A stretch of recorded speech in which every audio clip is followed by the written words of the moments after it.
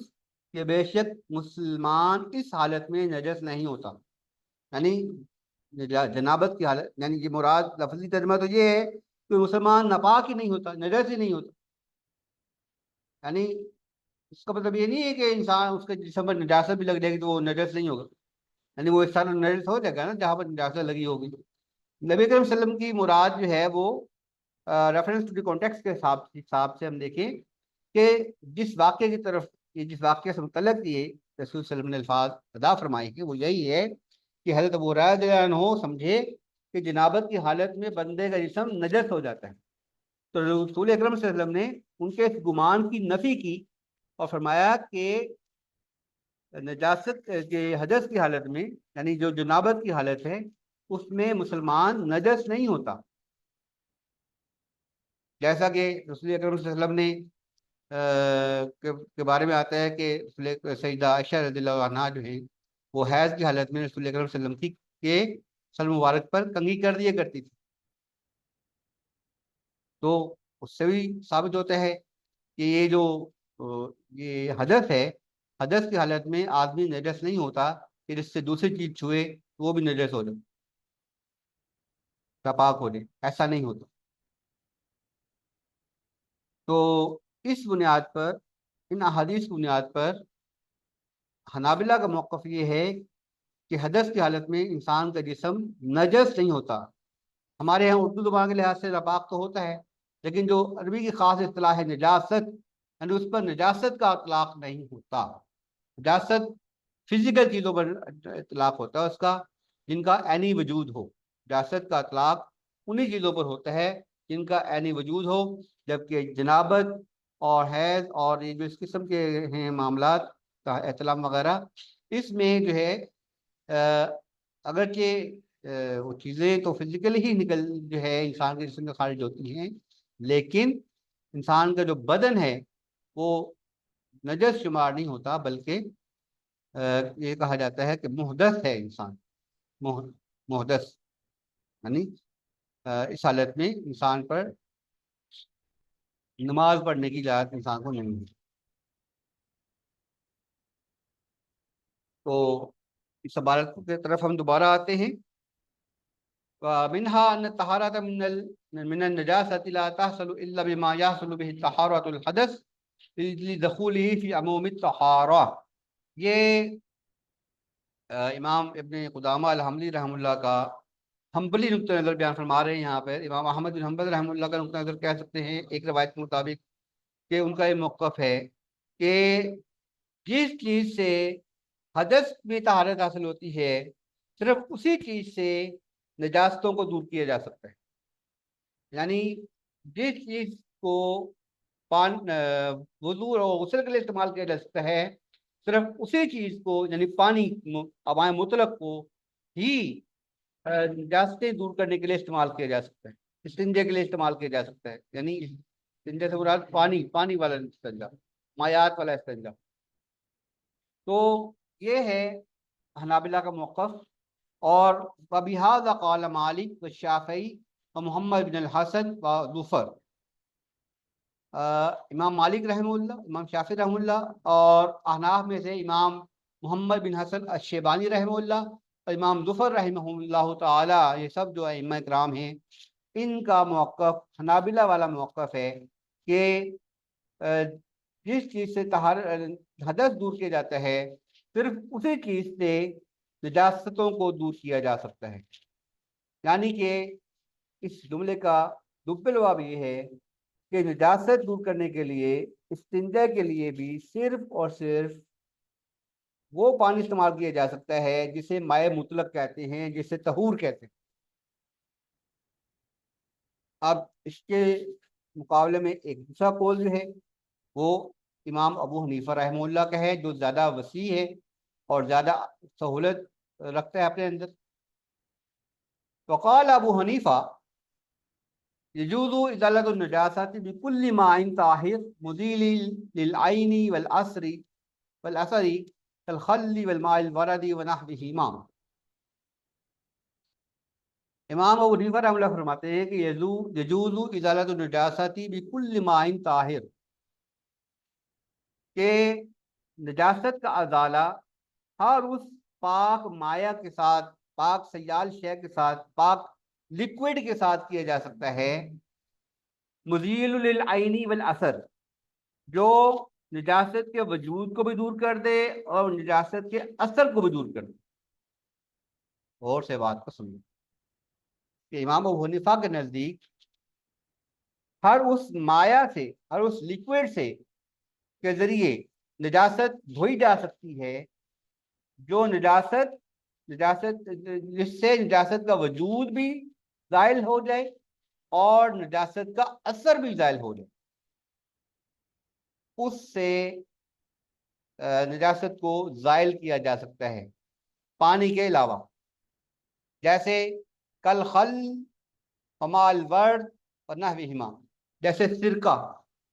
اب سرکے میں بھی حالانکہ 89% پانی ہی ہوتا ہے، 90% جو ہے وہ پانی ہوتا ہے اس کے اندر بھی، سرکے میں بھی، لیکن یہ کہ باہر کیف وہ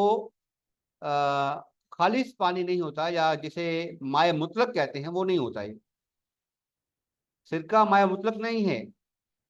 اور طہور بھی نہیں ہے، جس معنی میں طہور جو ہے حنابلہ کے یہاں کہا جاتا ہے. البتہ امام ابو حنیفہ رحمہ اللہ کے نزدیک سرکے سے نجاست دور کی جا سکتی ہے. وضو تو وہ بھی قائل نہیں ہے، وضو کے تو امام ابو حنیفہ رحمہ اللہ بھی قائل نہیں ہیں سرکے سے یا غسل کرنے کے لیے، وہ بھی قائل نہیں ہیں. لیکن وہ کہتے ہیں کہ اگر نجاست دور کرنی مقصود ہو تو وہ دور کی جا سکتی ہے. اصل میں یہ معاملہ یہ ہے کہ ہم جب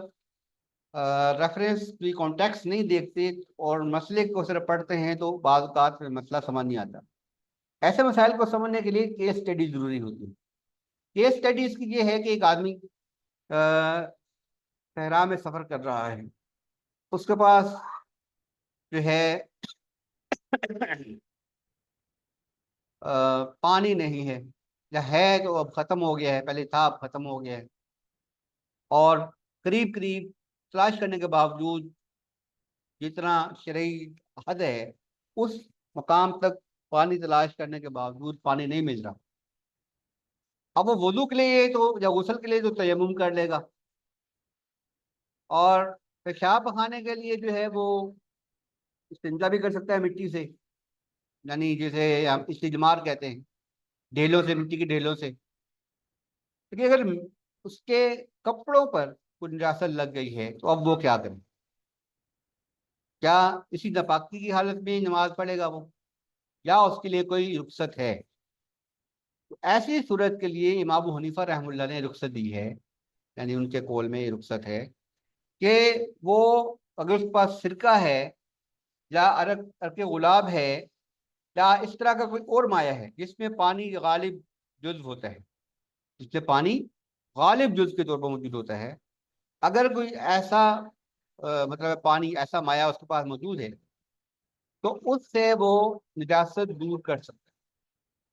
اس سے نجاست دور کر کے نماز پڑھ. یہ ہے امام ابو حنیفہ کا موقف، اور الحمدللہ میری جو رائے ہے وہ بھی امام ابو حنیفہ رحمہ اللہ کے موافق ہے. میرا رجحان بھی اسی طرف ہے۔ اس میں شکت بھی کم ہے امت کے لیے، اور جو دلیل آگے امام حنیفہ رحمۃ اللہ نے دی ہے اس کے لیے وہ بڑی مضبوط ہے۔ اور یہ صرف امام حنیفہ کا قول ہی نہیں ہے، بلکہ یہ امام ابو حنیفہ رحمۃ اللہ کی بھی ایک روایت ہے۔ اور رویہ عن احمد ما يدل علی مثل ذلک، یعنی امام احمد بن حنبل رحمہ اللہ سے بھی ایک روایت اسی قول کے موافق سے بھی یہی قول مروی ہے۔ ایک قول تو وہ ہے جو پہلے بیان ہوا کہ امام احمد بن حنبل کا ایک قول تو یہ ہے کہ صرف اسی چیز سے نجاست کو دھویا جا سکتا ہے جس چیز سے وضو یا غسل کیا جا سکتا ہے، یعنی مائع مطلق۔ لیکن امام احمد بن حنبل رحمہ اللہ کی دوسری روایت جو ہے وہ امام حنیفہ کے قول کے مطابق ایک سے موافقت رکھتی ہے۔ ان نبی صلی اللہ علیہ وسلم قال،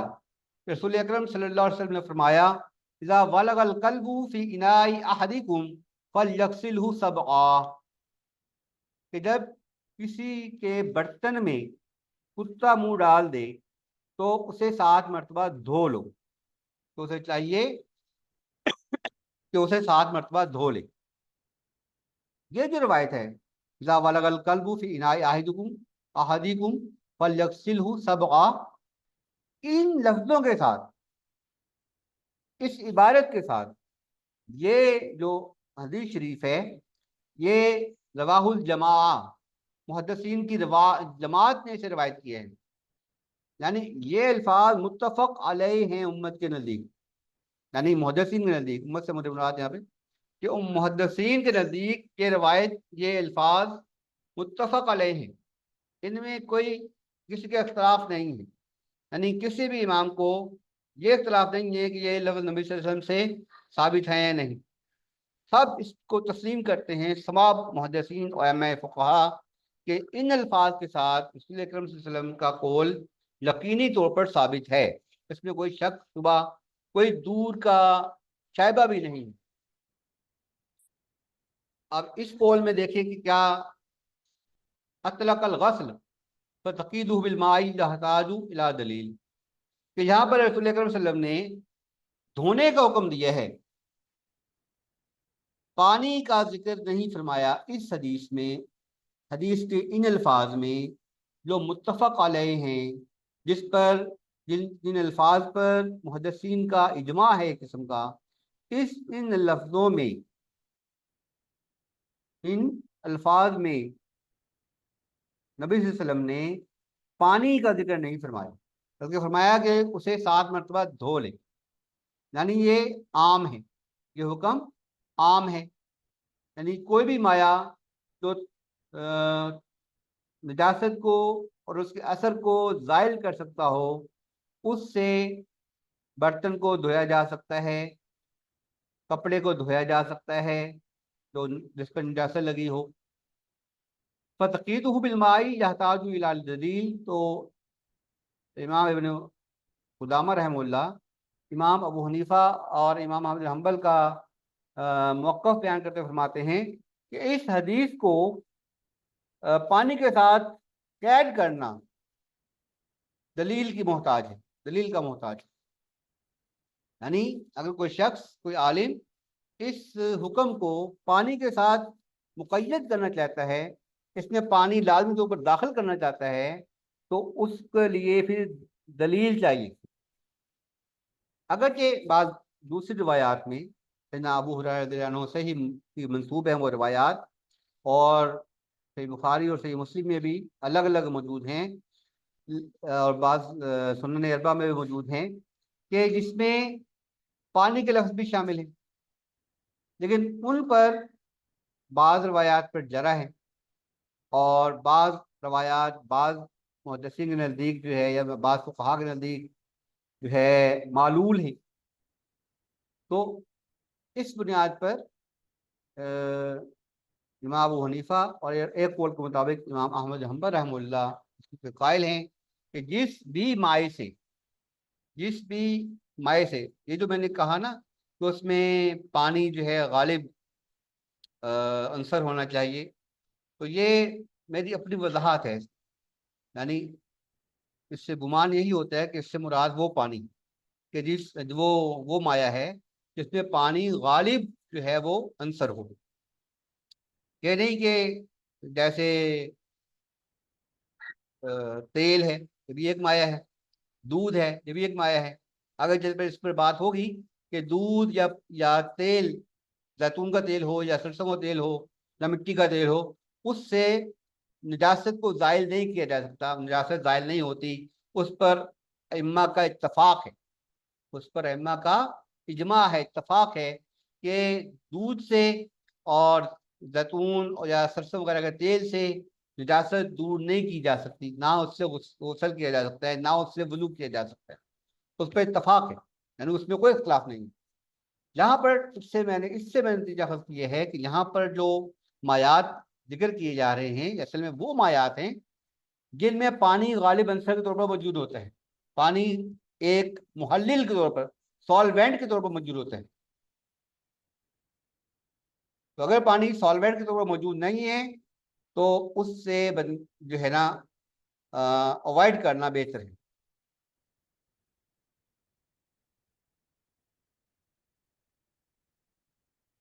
تو آگے فرماتے ہیں فَتَقِيدُهُ بِالْمَاءِ يَحْتَاجُ إِلَى دَلِيلٍ وَلِأَنَّهُ مَاءٌ طَاهِرٌ مُزِيلٌ فَجَازَتْ إِزَالَةُ النَّجَاسَةِ بِهِ كَالْمَاءِ فَأَمَّا مَا لَا يُزِيلُ كَالْمَرَقِ وَاللَّبَنِ فَلَا خِلَافَ فِي أَنَّ النَّجَاسَةَ لَا تُزَالُ بِهِ۔ تو یہ وہی بات جو میں نے ابھی بیان کی کہ اس لیے کہ یہ جو سرکہ ہے اور عرق گلاب ہے یا اس طرح کے جو دوسرے مایات ہیں جن میں پانی غالب عنصر کے اوپر موجود ہوتا ہے، وَلِأَنَّهُ مَاءٌ طَاهِرٌ مُزِيلٌ، یہ پاک لکوڈ ہے جو کہ نجاست کو دور کرتا ہے، اس کے اثر کو بھی دور کرتا ہے۔ فَجَازَتْ إِزَالَةُ النَّجَاسَةِ بِهِ، اس لیے اس کے ذریعے نجاست دور کرنا جائز ہے، کل ماء اسی طرح جائز ہے جس طرح ماء مطلق سے نجاست دور کرنا جائز ہے۔ فما ماء مطلق سے یا ماء کہہ لیں، فما ماء لا یزیل، اور وہ چیزیں جس سے نجاست دور نہیں کی جا سکتی، اتفاق کے ساتھ، علماء کے اجماع کے ساتھ، کہ جن چیزوں سے نجاست دور کرنے کو استعمال نہیں کیا جا سکتا، جن چیزوں کو، وہ ہے کل مراقی واللبن، مرق کہتے ہیں شوربے کو، یعنی شوربہ بنایا ہے، سالن ہے آپ کے پاس، اس میں شوربہ ہے، اب اس شوربے سے نجاست دور نہیں کی جا سکتی کیونکہ نہ تو اس کی وہ وجود کو دھوئے گی نہ اس کے اثر کو ظاہر کرے گی، بلکہ الٹا جو ہے اور گندا ہو جائے گا لباس یا جو بھی چیز دھونی ہے۔ اس طرح دودھ سے بھی اگر دھونے کی کوشش کریں گے کپڑے کو یا برتن کو یا فرش کو تو وہ مزید گندا ہوگا، صاف نہیں ہوگا۔ تو اس لیے فلا خلاف فی ان النجاسۃ لا تزال بہ، اس میں فقہا کا کوئی اختلاف نہیں ہے کہ دودھ اور شوربے سے نجاست کو زائل نہیں کیا جا سکتا، دودھ اور شوربہ نجاست کو زائل کرنے کے لیے استعمال نہیں کیا جا سکتا، واللہ اعلم بالصواب۔ مولانا معرویہ، اب وہ امام ابن قدامہ رحمہ اللہ امام احمد حنبل کے پہلے قول کی دلیل بیان کر رہے ہیں، یعنی جو راجح قول ہے حنابلہ کے نزدیک امام احمد حنبل کا جس کو معتمد ہے، مولانا معرویہ ان رسول اللہ صلی اللہ علیہ وسلم قال لاسماء بنت ابی بکر، روایت کی جاتا ہے کہ سیدہ اسماء بنت ابی بکر رضی اللہ عنہا سے رسول اکرم صلی اللہ علیہ وسلم نے فرمایا اذا اصاب ثوب احداكن الدم من الحیضۃ فلتقرضه ثم لتنصحه بماء ثم لتصلي فيه، کہ سیدہ اسماء بنت ابی بکر رضی اللہ عنہ سے رسول اکرم صلی اللہ علیہ وسلم نے فرمایا کہ جب تم میں سے کسی کپڑوں کے ساتھ حیض کا دم لگ جائے، یعنی حیض کا خون لگ جائے، تو اسے وہ کھرش دے، ثم لتنصحه بماء، پھر اسے پانی کے ساتھ دھو لے، ثم لتصلي فيه، پھر اس میں نماز پڑھ لے۔ اخرجہ البخاری، یہ روایت صحیح بخاری شریف میں موجود ہے۔ وعن انس رضی اللہ عنہ ان النبی صلی اللہ علیہ وسلم امر بذنوب من ماء فحرق على بول الاعرابی، متفق علیہ۔ اور دوسری روایت جو انہوں نے پیش کی ہے امام ابن قدامہ رحمہ اللہ نے امام احمد کے معتمد قول کے لیے، کہ سیدنا انس رضی اللہ عنہ سے روایت ہے کہ رسول اللہ صلی اللہ علیہ وسلم نے حکم دیا کہ جب ایک اعرابی نے، ایک بدو نے مسجد میں پیشاب کر دیا تو رسول اکرم صلی اللہ علیہ وسلم نے فرمایا کہ اس کے اوپر ایک ڈول پانی کا بہا دو، وہاد امر یقتضی الوجوب، وہ فرماتے ہیں کہ یہ رسول اللہ صلی اللہ علیہ وسلم کا سجدہ اسما کے لیے، اور یہ جو صحابہ کو حکم دیا کہ پانی کے ڈول اس پر بہا دو، وہاد امر یقتضی الوجوب، یہ امر ہے یعنی امر مطلق ہے، اور یقتضی الوجوب، اور وجوب کا تقاضا کرتا ہے، یعنی لازم ہے کہ اس کو ہم واجب مانیں کہ پانی سے ہی دھویا جائے، اس کو پانی سے ہی دھویا جائے۔ یہ دلیل ہے حنابلہ کی اپنے معتمد قول کے لیے کہ ان احادیث سے ثابت ہوتا ہے کہ صرف مائع مطلق کو، یعنی اسی پانی کو نجاست دور کرنے کے لیے استعمال کیا جا سکتا ہے جس سے حدث دور کیے جاتے ہیں۔ ولی انہا طہارت تراد للصلاۃ، کیونکہ یہ طہارت ہے، وہ طہارت ہے جو نماز کے لیے حاصل کی جاتی ہے۔ فلا تحصل بغیر الماء، تو یہ بھی پانی کے بغیر حاصل نہیں ہوگی، کا طہارت الحدث، حدث سے پاکی حاصل کرنے کی طرح۔ ومطلق حدیثہم مقید بحدیثنا، اور وہ کہہ رہے ہیں کہ وہ جو حدیث سیدنا ابو ہریرہ رضی اللہ عنہ کی کتے کے منہ میں، کتے کے برتن میں منہ ڈالنے کے بارے میں ہے اور 7 بار دھونے کے بارے میں ہے، تو وہ حدیث اگرچہ جنرل ہے یعنی کہ عام ہے، لیکن یہ جو ہماری حدیث ہے اس میں رسول اکرم صلی اللہ علیہ وسلم نے ہمارے دلائل ہیں جو اس میں نبی صلی اللہ علیہ وسلم نے پانی کا خصوصیت کے ساتھ ذکر فرمایا ہے، اس لیے پانی کے ساتھ ہی دھویا جائے گا عالمی طور پر۔ اور والماء یختص بتحصیل احد الطہارتین، اور پانی جو ہے وہ دونوں طہارتوں کے لیے، دونوں قسم کی طہارتوں کے لیے جو ہے وہ مخصوص قرار پاتا ہے۔ کذالک الاخری، اگر ایک کے لیے جو ہے وہ لازم ہے تو دوسری قسم کے لیے بھی وہی پانی لازم ہے کہ اسے پانی سے ہی طہارت حاصل کی جائے، چاہے وہ حدث ہو یا نجاست ظاہری ہو۔ اقول قولی ھذا استغفر اللہ لی ولکم ولسائر المسلمین والحمد للہ رب العالمین، والصلاۃ والسلام علی سید المرسلین وعلی آلہ وازواجہ وذریتہ اجمعین۔